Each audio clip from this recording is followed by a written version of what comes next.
Hello everyone, मेरा नाम है अमित और आप देख रहे हैं मेरा YouTube channel. If anyone watching this video outside from India, I would recommend please turn on your subtitle. तो आज की वीडियो में हम बात करने वाले हैं फंक्शंस के बारे में, तो मेक श्योर आप वीडियो को एंड तक देखें। आगे बढ़ने से पहले अगर आप मेरे चैनल पर नए हैं तो मेक श्योर आप चैनल को सब्सक्राइब कर लें, साथ के साथ बेल नोटिफिकेशन को ऑन कर लें ताकि हमारी लेटेस्ट अपडेट्स आप तक सबसे पहले पहुंचे। तो चलिए बिना किसी देरी के मैं अपना नोट एडिटर ओपन कर लेता हूं। मैं यहाँ पाइचार्म यूज़ कर रहा हूँ, आप कुछ भी यूज़ कर सकते हैं। सबसे पहले जानते हैं एक्चुअल में फंक्शन होता क्या है। वेल, फंक्शन एक तरह का ब्लॉक ऑफ कोड होता है जो सिर्फ और सिर्फ तभी रन होता है जब हम उसे कॉल करते हैं। और फंक्शन के अंदर आप डेटा को पास कर सकते हैं जिनको हम पैरामीटर्स कहते हैं। साथ के साथ आप कुछ अमाउंट ऑफ डेटा या फिर एक स्पेसिफिक डेटा रिटर्न भी करा सकते हैं एज अ रिजल्ट। तो चलिए सबसे पहले हम ये देखते हैं कि कैसे आप फंक्शन को डिक्लेयर कर सकते हैं या फिर क्रिएट कर सकते हैं। तो फंक्शन के लिए एक स्पेसिफिक कीवर्ड होता है that is called def, which actually symbolises define. तो उसके बाद आपको अपना फंक्शन का नेम रखना होता है एंड मेक श्योर आप कोई भी रिजर्व्ड कीवर्ड का यूज ना करें, जैसे कि पास या फिर प्रिंट या फिर इनपुट, ऐसे किसी भी तरह का कीवर्ड का यूज ना करें। एक यूनिक कीवर्ड का यूज करें जो ऑलरेडी रिजर्व्ड ना हो और वो स्टार्ट हमेशा स्मॉल लेटर से होना चाहिए। तो यहाँ पे मैं सिंपली माई अंडरस्कोर फंक्शन रख रहा हूँ। और अगर आपको इन डिटेल में जानना है कि हमें क्या रखना चाहिए तो मैं इस टॉपिक पे ऑलरेडी वीडियो बना चुका हूँ, लिंक आपको डिस्क्रिप्शन बॉक्स में या फिर आई बटन पे क्लिक करके मिल जाएगा। तो उसके बाद नेम रखने के बाद आपको सिंपली पैरेंथेसिस को पास करना है, देन एक कोलन। उसके बाद आप इसके अंदर कुछ भी प्रिंट करा सकते हैं या फिर कुछ भी ब्लॉक ऑफ कोड को आप डाल सकते हैं अपने अकॉर्डिंग। तो यहाँ पे मैं simply hello from a function लिख रहा हूँ, ठीक है। और जब आप इसको रन करेंगे आप नोटिस करेंगे कुछ भी नहीं होगा क्योंकि यहाँ पे हमने इसको कॉल ही नहीं करा। तो अब हमने फंक्शन को क्रिएट कर लिया, अब हम सीखेंगे कैसे हम इसे कॉल कर सकते हैं, जिसे हम कॉलिंग अ फंक्शन भी कहते हैं। तो फंक्शन को कॉल करने के लिए बहुत ही सिंपल तरीका, आपको सिंपली अपने फंक्शन का नाम डालना होता है और जैसे आप वो करते हैं आपको ड्रॉप डाउन आ जाएगा, तो उसमें से आपको सिलेक्ट कर लेना है या फिर आप मैनुअली इसका नाम टाइप कर सकते हैं। उसके बाद आपको पैरेंथेसिस को डालना है और जैसे ही आप इसको रन करेंगे जो भी आपने फंक्शन के अंदर डिफाइन करा होगा वो चल जाएगा, ठीक है। तो इतना ईजी था किसी भी फंक्शन को क्रिएट करना और उसे कॉल करना। रिमेंबर मैंने कहा था इसके अंदर आप डेटा को पास कर सकते हैं। अब हम उसके बारे में सीखेंगे वो हम कैसे कर सकते हैं ना। सबसे पहले मैं यहाँ क्या करता हूँ, इसको रिमूव कर देते हैं और इसके अंदर हम डाल देते हैं नेम। उसके बाद यहाँ पे मैं डाल दूंगा प्रिंट स्टेटमेंट और उसके अंदर हम करते हैं नेम। देन यहाँ पे हम कॉनकैटिनेशन का यूज़ करेंगे और आई गेस आपको पता ही है कि कॉनकैटिनेशन वो क्या होता है। और अगर आपको नहीं पता तो आप मेक श्योर वीडियो को देख लें जो मैं ऑलरेडी बना चुका हूँ इस टॉपिक के ऊपर, जो आपको आई बटन या फिर डिस्क्रिप्शन बॉक्स में मिल जाएगा। तो यहाँ पे मैं कर चुका हूँ और इसके अंदर माय फंक्शन के अंदर अब आपको एक पैरामीटर को पास करना होगा। क्या?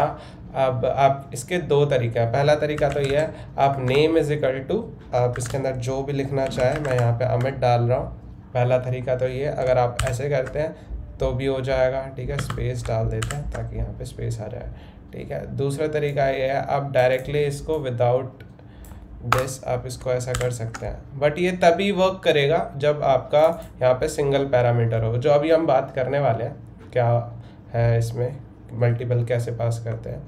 तो ये था वेरी बेसिक तरीका कि कैसे आप इसके अंदर पैरामीटर्स को पास कर सकते हैं, ठीक है। अब हम बात करेंगे पैरामीटर या आर्ग्यूमेंट के बारे में। तो बेसिकली डिफरेंस क्या होता है हम उसको देखेंगे या फिर हम इस टॉपिक के ऊपर ना एक स्पेसिफिक वीडियो ही बना देंगे। Yes, that will be appropriate. Parameter और आर्ग्यूमेंट में डिफरेंस क्या होता है हम इस पर एक स्पेसिफिक वीडियो ही बना देंगे, तो इसको अभी हम डिस्कस नहीं करते। अब हम बात करेंगे हम कितने नंबर ऑफ आर्ग्यूमेंट्स इसके अंदर पास कर सकते हैं। पहला हमने डाला नेम, देन मैं कर देता हूँ L name that is last name, और इसको ना एफ नेम कर देते हैं। ये एफ नेम कर दिया और उसके बाद मैं क्या करता हूँ, यहीं पे प्लस डाल के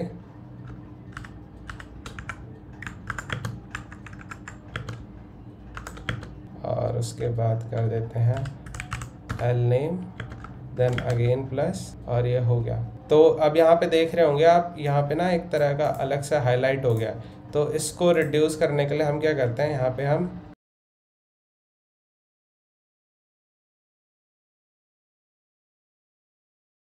तो देखा आपने कितना ज़्यादा इजी था मल्टीपल आर्ग्यूमेंट्स को पास करना। मैंने यहाँ पे कैसे करा, आप भी कर सकते हैं। दूसरा तरीका ये था, आप विदाउट दीज आप इनको पास कर दीजिए तो भी एग्जैक्ट ही काम करता बिना किसी दिक्कत के। अब हम बात करेंगे आर्बिट्री आर्ग्यूमेंट्स के बारे में। अब होते क्या है पहले ये बता देता हूँ। अगर आपको नहीं पता आपके फंक्शन के अंदर कितने ज़्यादा आर्ग्यूमेंट्स पास होने वाले हैं, तो इस केस में आप आर्बिट्री आर्ग्यूमेंट्स को यूज़ कर सकते हैं। आप कैसे, चलिए बताते हैं। तो सिंपली आपको यहाँ पे ना मैं चेंज कर देता हूँ, पहले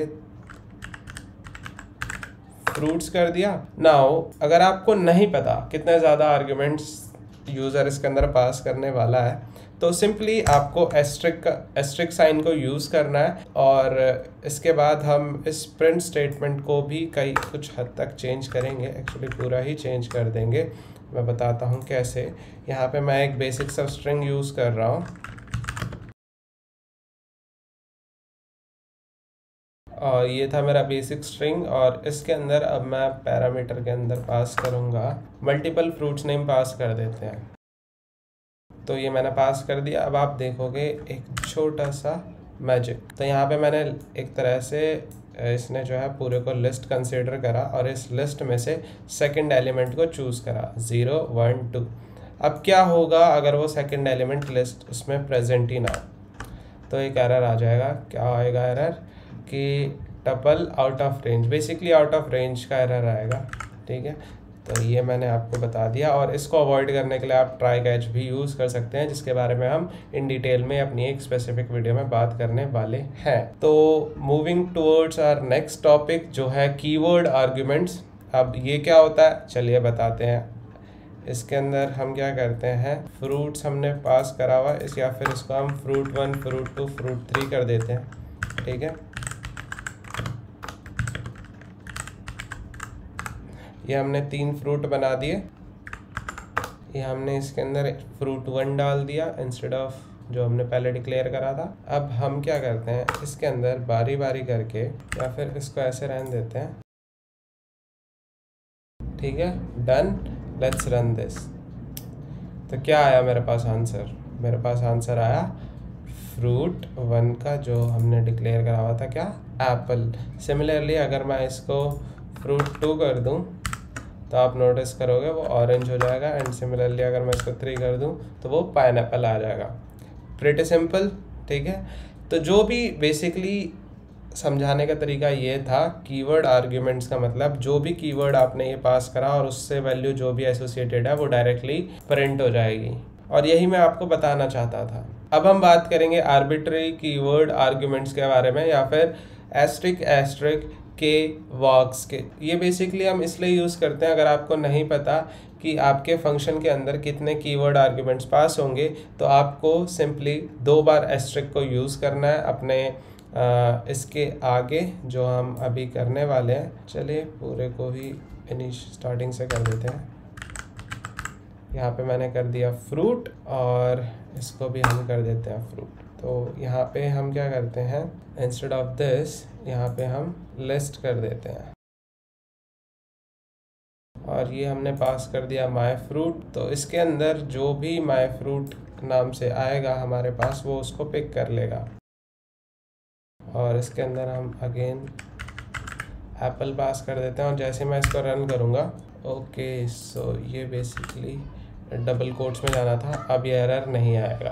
तो हो जाती है कभी कभी मिस्टेक, वो प्रोग्रामर ही कैसा है जिसके प्रोग्राम में एरर ना है, तो हमारी फील्ड में ये सब कॉमन है। Now let's move to our next topic. अब हम बात करने वाले हैं डिफ़ॉल्ट पैरामीटर वैल्यू के बारे में। तो ये होता क्या है, अब हम एक कंट्री वाला एग्जाम्पल ले लेते हैं। बहुत फ्रूट कर लिया हमने, तो यहाँ पे हम क्या करते हैं, कंट्री इक्वल मेरा भारत महान। ठीक है, तो यहाँ पे मैंने डाल दिया इंडिया, और ये डिफ़ॉल्ट पैरामीटर वैल्यू हो गई है। अगर इसके अंदर मैं किसी भी तरह का वो पास नहीं करता, कंट्री नेम पास नहीं करता, तो डिफ़ॉल्ट में जो भी होगा ना वो प्रिंट हो जाएगा। तो यहाँ पे मैं क्या करता हूँ, और अगर मैं यहाँ पे कुछ भी पास नहीं करूँगा ना, आप देखना माय फेवरेट कंट्री क्या हो गया, इंडिया आ गया। अगर मैं यहाँ पे कंट्री इक्वल कुछ भी पास कर देता हूँ, नो मैटर व्हाट, यहाँ पे यूएस अगर मैं डाल दूँ तो वो चेंज हो जाएगा किस पे, यूएस पे। तो यहाँ पे ये जो पैरामीटर है वो ऑप्शनल बन जाता है, क्योंकि हमने यहाँ पे डिफ़ॉल्ट पैरामीटर जो है सेट कर दिया है। इसलिए प्रोग्राम में अगर आप इसके अंदर कुछ भी पास नहीं करते हैं तो एरर नहीं आएगा, ठीक है। बट अगर आप ऐसा नहीं करते और यहाँ पे भी अगर आप अपना पैरामीटर पास नहीं करते तो आपका एरर आएगा ही आएगा, ठीक है। लेट्स रन दिस और यहाँ पे देखो क्या दिखा रहा है, missing one required positional argument. तो ये था बेसिकली डिफरेंस कि मैंने ऐसा क्यों बोला था। अब आप इसके अंदर एक लिस्ट भी पास कर सकते हैं, और उससे पहले और वो कैसे होगा चलिए बताते हैं। तो यहाँ पे ना अब फूड का एग्जांपल लेते हैं, फूड पास कर दिया और इसके अंदर हम क्या करते हैं, फॉर लूप यूज़ करते हैं। और अगर आपको नहीं पता फॉर लूप क्या होता है और उसको कैसे यूज़ करते हैं, हमने अपनी पिछली वीडियो में इन डिटेल में लूप्स के बारे में बात करी है, जिसमें हमने इस टॉपिक को कवर करा है। तो मेक श्योर आप इसको चेकआउट कर लें, अगेन लिंक्स आपको डिस्क्रिप्शन बॉक्स में मिल जाएंगे। तो इसके अंदर या फिर हम अलग से जो है ऊपर या हाँ फ्रूट्स ही रहने देते हैं और एक लिस्ट बना लेते हैं। लिस्ट बहुत इजी होता है और हम इस पे ऑलरेडी वीडियो बना चुके हैं।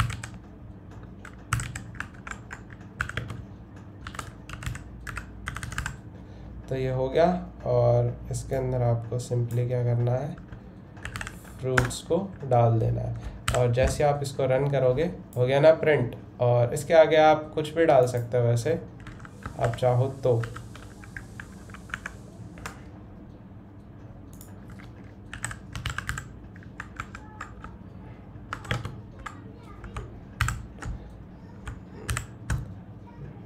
सी कितना इजी था, और यहाँ पे अगर आप स्पेस डाल दोगे तो हो जाएगा। आप इसको जितना चाहे उतना कस्टमाइज़ कर सकते हैं। ये मैंने बेसिकली यहाँ पे मैंने एक बहुत बेसिक सा एग्जांपल दिया है, ये मैंने एक बेसिक एग्जांपल दिया है। अब मैंने इनिशियली आपको बताया था कि आप किसी स्पेसिफिक वैल्यू को भी रिटर्न कर सकते हैं। चलिए उसके बारे में बात करते हैं। इस फूड को रिप्लेस कर देते हैं एक्स से और यहाँ पे हम क्या करते हैं, रिटर्न 5 मल्टीप्लाई बाय एक्स। और ये जो एस्ट्रिक साइन होता है वो मल्टीप्लिकेशन के लिए यूज़ होता है, और इस टॉपिक को हम ऑपरेटर्स वाली वीडियो में कवर कर चुके हैं। तो यहाँ पे मैं क्या करता हूँ, यहाँ पे मैं x इक्वल क्या डाल देता हूँ, 5 ही डाल देते हैं। Let's run this. ओके तो हमने इसको प्रिंट नहीं करा था इसलिए ऐसा हुआ। तो जब मैं करूँगा सी यहाँ पे आ गया 25, और हमने फंक्शन के अंदर भी अपना प्रिंट स्टेटमेंट नहीं डाला था ना, इसलिए वो प्रिंट नहीं हुआ था। यहाँ पे हमने प्रिंट डाल दिया, इसको ही पूरे को प्रिंट कर दिया तो वो हो गया। तो इतना इजी था कि कैसे आप किसी भी वैल्यू को रिटर्न करा सकते हैं। अब हम बात करेंगे, अगर जैसे आपको नहीं पता इसके अंदर आपको क्या पास करना है फॉर द टाइम बीइंग, तो आप इसमें पास स्टेटमेंट का यूज़ कर सकते हैं, पास सिंपल।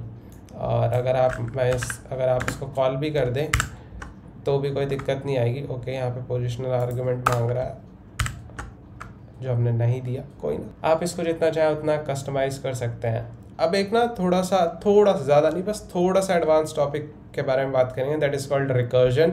अगर आप प्रोग्रामिंग की फील्ड से बिलोंग करते हैं आपके लिए टर्म फेमिलियर होगा, जिनके लिए नहीं है कोई बात नहीं, मैं बता देता हूँ रिकर्जन होता क्या है। रिकर्जन एक बेसिकली मैथमेटिकल और प्रोग्रामिंग कंसेप्ट होता है, जिसका मतलब ये होता है एक फंक्शन खुद को ही कॉल कर सकता है, और इसके बारे में हम अभी इन डिटेल में बात करेंगे। पर उससे पहले मैं जो है कोड लिख देता हूँ, चलिए, और इसका नाम डाल देते हैं ट्राई रिकर्जन। ये मैंने कर दिया, और इसमें हम आर्गुमेंट लेंगे के, इफ के इज ग्रेटर देन 0, रिजल्ट में हमारे पास आना चाहिए के प्लस ट्राई रिकर्जन के। बेसिकली वैल्यू को ऐड ऑन ही कर रहा है, और k इक्वल चलिए 6 कर देते हैं। Let's run this. Okay great, now इसने बहुत प्यारा सा आउटपुट हमें दे दिया है, जहाँ पे इसने जो है जो भी हमने इसके अंदर डिफाइन करा था वो उसने उसको प्रॉपरली एग्जीक्यूट कर दिया और हमारे सामने रिजल्ट भी शो कर दिया। और ये सिंटैक्स बहुत ज़्यादा सिंपल है। आई डोंट थिंक कि मुझे इसे एक्सप्लेन करने की बिल्कुल भी रिक्वायरमेंट है। स्टिल आपको लगता है कि आपको ये समझ नहीं आया तो आप कमेंट बॉक्स में बता देना, मैं रिकर्जन के ऊपर इन डेप्थ वीडियो बना दूंगा। तो आज की वीडियो में इतना ही। उम्मीद करता हूँ आपको वीडियो बेहद पसंद आई होगी। अगर हाँ तो give it a thumbs up. मिलते हैं आपसे अगले वीडियो में, तब तक के लिए कीप कोडिंग।